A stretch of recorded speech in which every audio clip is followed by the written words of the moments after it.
Happy hunting. Hunt me. I am the hunted one. I'm hunting most things. Let us hunt something. You can hunt. Long have you hunted me? You're being hunted.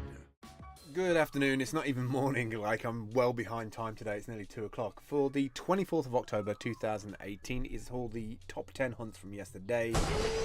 From hundreds and hundreds and hundreds of hunts that were on the site. This one is Plant Paradise. Emancipation of the plant. The art of giving plants exactly what they want. Our plant production units allow us to have complete control over all the variables that can influence plant growth. We engage in a dialogue with plants. What do you like? Send it messages and stuff? In order to develop our growing recipes. Look, I'm totally down for indoor growing LED light systems. I absolutely love this idea of this like bed of operations, and then the vans at the back there, and you've got different operatives. They go up, they get a plate of this like food that's growing with all this like pink and white LED lights, brings it to the front, brings it down that machine, puts it on the thing. Bunch of rope. Have you noticed there's like a robot at the end of that, and then there's a human on the other side of it, because you know this stuff breaks down. This is the future. This is the future that's coming in now. Like, this is how food is going to be made, because outdoors, environmental issues, all of that stuff. It's gone incredibly quiet in here. I think I need to get my my fan heater on. There's going to be a bunch of these companies all over the world, especially because it's cost effective, it's clean, they can monitor it for infection, bugs, all that kind of stuff. Balancing the habitat from root temperature, water, airflow, far red light, infralight, blue lights, humidity, CO2, air temperature. They can literally model everything, which means that they get a perfect high volume, high growth demand. Bang, you get it straight to the product. I guess if they make the transportation environmentally friendly as well, then end to end, apart from building the place probably used a lot of resources. Next up is Meeting Town. Why hassle? Meet halfway. Let's get together now. I kind of dig this because it's a smart play, right? It's a smart play. Nobody really needs an app, right, to meet halfway. You just pick a point and say, right, I'll meet you there, and people are like, yeah, no problem.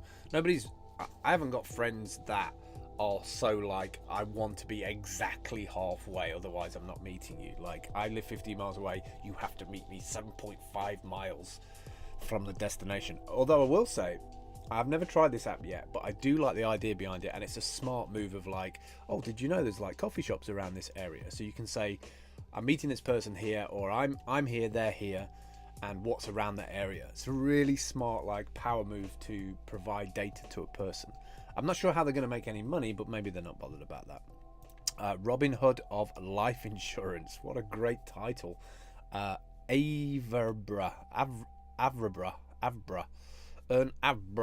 Earn life insurance simply by living well. Simple statement like that. Your coverage increased by $1,000 this week.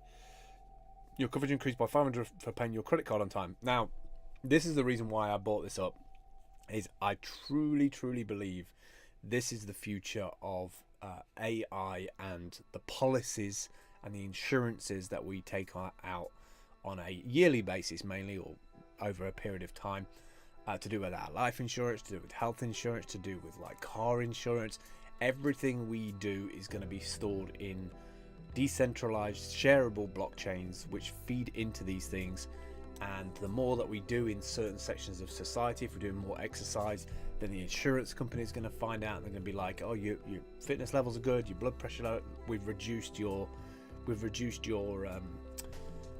bill in terms of the cover for your insurance because you're healthy, right? They want to ensure people are healthy because they don't want to pay you, basically. I think this is where things are going to go, and I think this company knows that and is all over it. Build a little app. I'm sure they'll have a blockchain component of it at some point. This is going to happen regardless if we like it or not, to be honest. If you want to get insurance or coverage, then this is going to be a part of it. It's a bit like having that little box in your car to see if you drive safely. C by GE Sol is an all-in-one smart lamp that has the features, functionality, and voice control of Amazon Alexa. Now, I don't normally do like products because I'm trying to minimize the amount of products that I have in my life, but this one's kind of cool from a geeky perspective. It's called the Sol, and it's got the what's nice about it, apart from it's got like a ring light on it, which is really cool for like just lighting up your house, but also using it for video. Depends on the color of it. Actually, it might not be a daylighter bulb, but it has Alexa built into it, and so it's got all the dimming functions and everything else. But it's also got a light function, a clock function, which I think is really, really cool. I don't know if I've got it on here so you can see it, but there's like a clock. Here we go, visual clock. I don't think it will load though because I'm offline, but it's you can actually see little markings, color markings in LED around the edging of it, and so you can work out at a glance kind of roughly what time it is. I kind of like that. It's kind of neat. Next up, farmos.org. FarmOS is a web application for farm management planning and record keeping.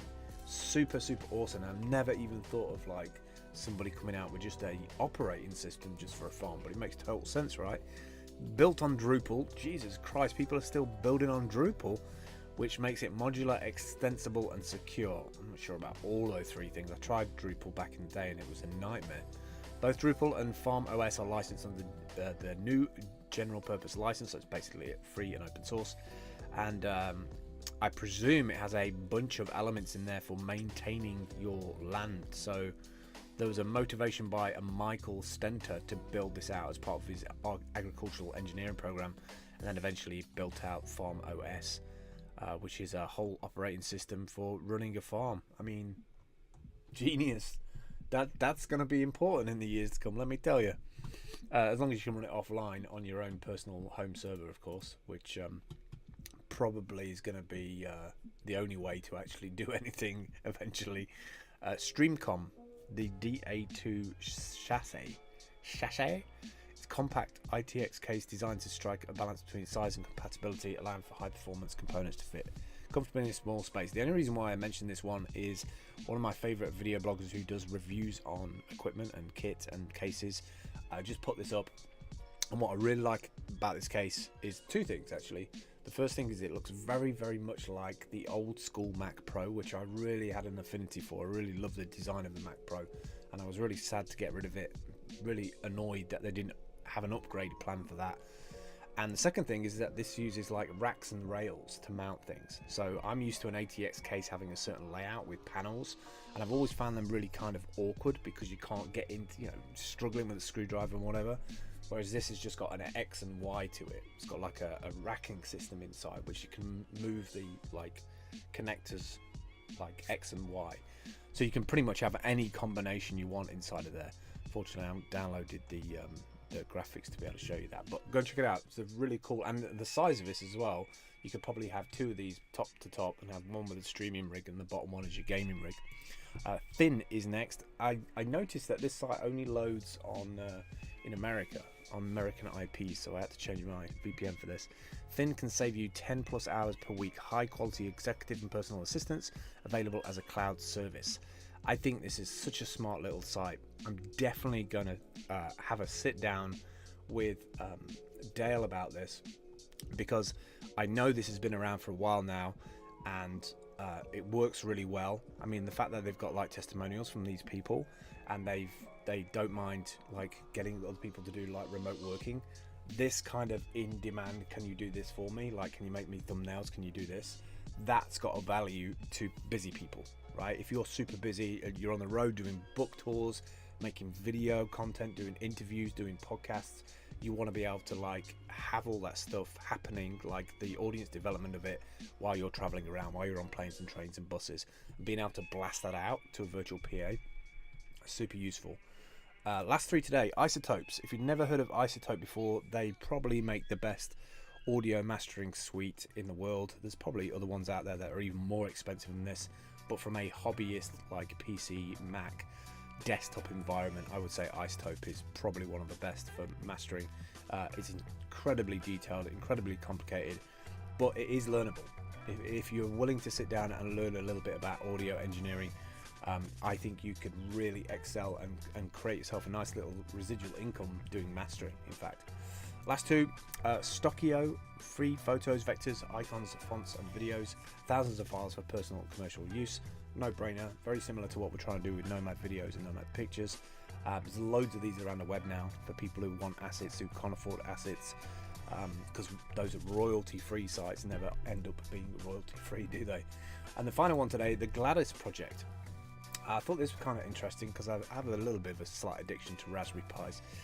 Gladys is an open source program which runs on your Raspberry Pi. She integrates into your life, seamlessly communicates across your entire home network and your devices while checking your calendar. So it's kind of like the Amazon Echoes and the Alexa things, but running on your own Raspberry Pi, so you control the data of it. It's not going out to a cloud server and being data mined for the things that you said. And then all of a sudden you get an email the next day going, oh, you might be interested in this because I heard you talking about it yesterday. If you want to run your own Home Assistant via voice, then it's probably a good idea to keep all of that internal on your own network and you look after your own data. That way you know it's not being mined or sold or upsold to. That's it for my... What did I click on? That's it for my top 10 today. This is what the site looks like as of October 2018. I need to work on some new end graphics here so I can just automate this. They're all listed on the right hand side. There's hundreds of them per day. If you go over to steamhunt.com, you can log in with your Steam account, top right corner. When you click on any of those hunts, it appears on the left hand side. Click on the white button after reading through and watching the video and looking at the comments. Maybe you want to comment on it. You can go to the URL and check it out.